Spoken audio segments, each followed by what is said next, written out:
Kcorp is doing some absolutely insane, amazing, and awesome stuff right now that I just think we absolutely need to talk about, and I really wanted to make a video to cover all the different things and projects and cool things that they are creating and trying to accomplish right now, because Kcorp is really, I think, doing things way different than many teams in the LCS or the LEC. So yesterday, they actually had their KCX4 event, which is like just this insane Kcorp themed and centric event. They bring in some other teams and players. It's like for all the esports, they have everybody into a stadium. You know, this is a roadshow style event where I think they had like 28,000 people in attendance yesterday, and this was the scene. This is what it looks like. This is crazy.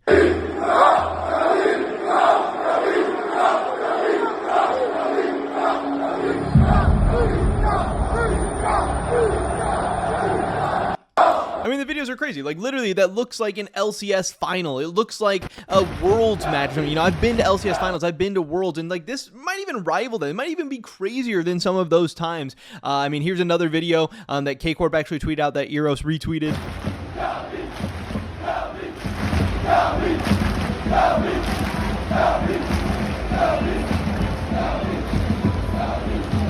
And like the org, what they're doing, it's just different. There's nobody else doing stuff like this. And the fact that they're able to organize something like this, like I said, just during the offseason, this is just an off-season event where they're just showcasing their teams, new projects, you know, their players from the past, their players from the future, all this crazy stuff.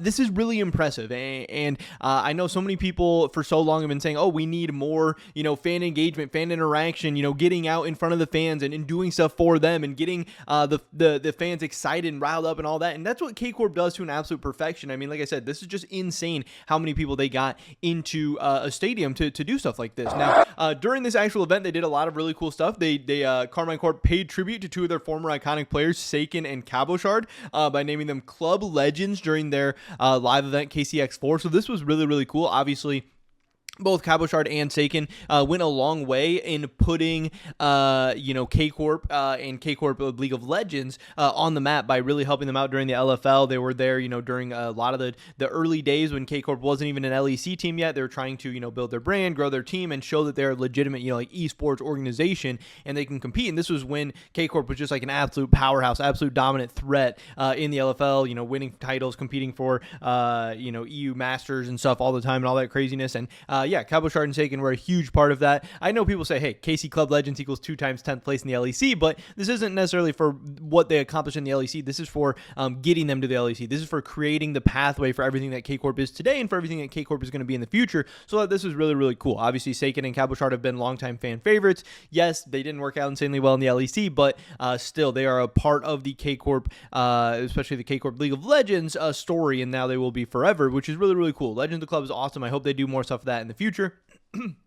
We also had the fact that Kcorp was going to face World Champions T1 during the Red Bull League of its own on December 15, 2024 in Paris, as announced by the organization. Now, this is super cool. I know people are so excited for this. I know we've seen kind of show matches and stuff like this before, and I know the teams don't always come in. You know, they're not going to try their hardest. They're not going to go insanely hard. This is their offseason. They want to relax and chill. T1 just had an insanely stressful and crazy year. But yes, Kcorp being able to bring in the World Champions, bring them back to Paris, and have them, have the French and the European fans get to see a lot of these insane players and see the world champions. And also for Kcorp to get to see and appreciate what they are trying to become, you know, to hopefully learn from T1 and just be in front of them and all that good stuff. And also just creating those relationships, obviously, with very successful teams and organizations, all that stuff. This is cool on so many levels. It's going to have insane viewership. It's going to be super fun. It's going to be lighthearted. And what they're going to be able to do, I think, is very cool. And again, getting to see Kalista against Guma Yusi and getting to see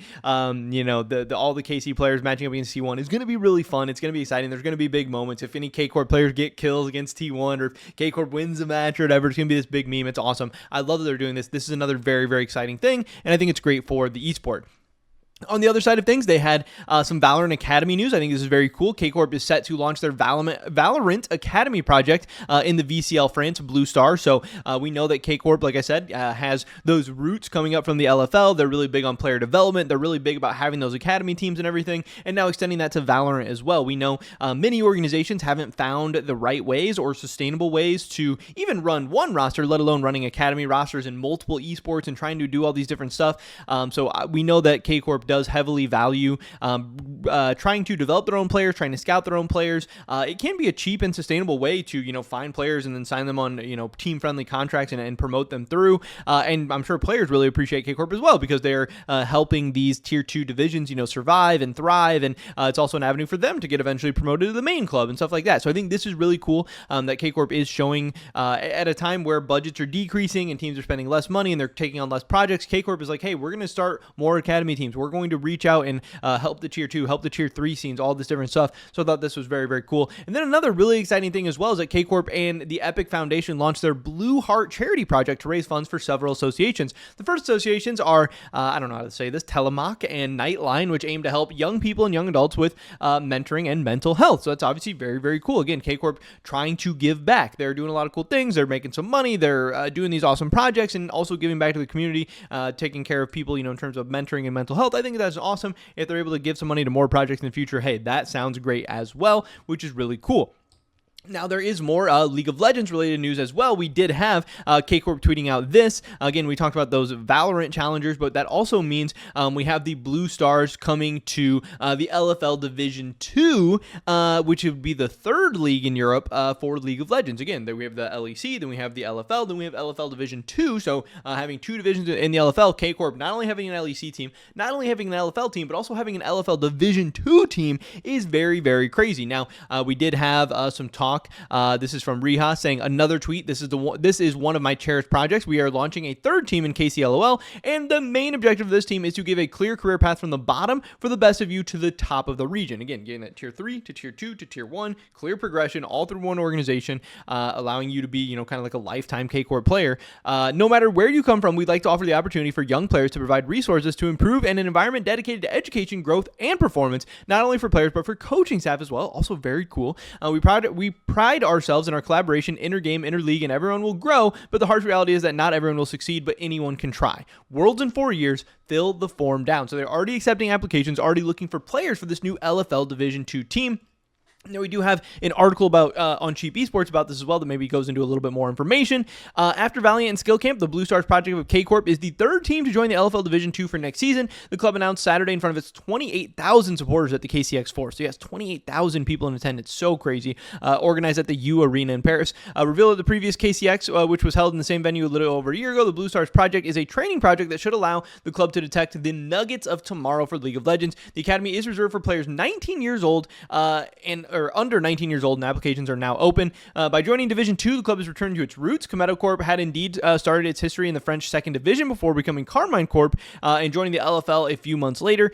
For its only appearance in the championship, KC had managed to climb onto the podium by taking 3rd place. Since then, the club has come a long way, first establishing itself as one of the best teams in the history of the LFL by joining the LEC in 2024. Before joining the LEC in 2024, KC had nevertheless kept one foot in the French landscape with an academy team in the LFL. This is also interesting as well, that KC is now going to be present on all 3 levels, and this in the same way, all things considered, as the LCK teams have subdivisions in the LCKCL and LCKS to train their young talents. The arrival of the Blue Stars project is also a turning point in the history of Division 2. Since 2023, LFL teams could no longer have a roster at the lower level. Criticized at the time, this decision notably led to the departure of TPAA, the LDLCOL Academy. However, this is now ancient history since, according to sources from Cheap Esports, Webedia, which is like one of the owning organizations of the LFL, will reauthorize academic teams, academy teams, to make Division 2 a true development league, which I think makes a ton of sense. If teams want to have a roster in your Division 2, yes, I know there's like promotions between LFL 2 and LFL 1, whatever, and this kind of muddies that, and it's going to complicate things a little bit. But if you have teams, especially good teams like, LDLC or Kcorp, whatever, that want to make rosters in both leagues, you should allow them, because again, this is a tough time where people are cutting back academy teams. You have so many teams in the LEC like that are not taking academy seriously at all, or don't even have an academy team. So at this time, to see Kcorp doing that, and also the league enabling them to do more of that, is a very, very cool, and I think definitely a great thing. I think this will definitely be cool to see. I think it'll help Kcorp. I think it'll help the scene. And I really think that other teams should take notes and start doing more of this. Again, we've seen teams in the LCS and LEC cutting back on Division 2 and Division 3 spending because they can't find sustainable ways to do it. But that's not an excuse. You need to figure those things out. You need to find a way to have sustainable business models and also be doing the right things to create development leagues for your programs and stuff like that. I also think this comes at a great time because we are seeing salary caps or handshake agreement salary caps implemented and stuff like the LFL. So this now becomes more sustainable and easier crazier than ever as salaries start to go down to even put up competitive rosters in stuff like the LFL and the LFL Division 2. And again, there's so many young players out there that could be the stars of tomorrow who, would play for very low salaries because they just want an opportunity. They just want a chance to learn and grow. So I think overall this is very cool. But man, so many different things that Kcorp's doing on top of this insane KCX4 event. Want to try and highlight as much things as I can and really showcase you guys how right now, in terms of events and projects and things going on, Kcorp is on a whole different level. There's no LEC, no LCS team doing anything near what Kcorp is doing, and I really hope that they inspire these other teams and drive them to try and keep up and do some cool projects of their own in 2025 and beyond, but we'll have to wait and see what happens there. Pretty much it for this video today, guys. Hopefully catch you in the next one. Until then, peace. Everything we are doing here at Sheep Esports for the rest of 2024 is powered by Holy.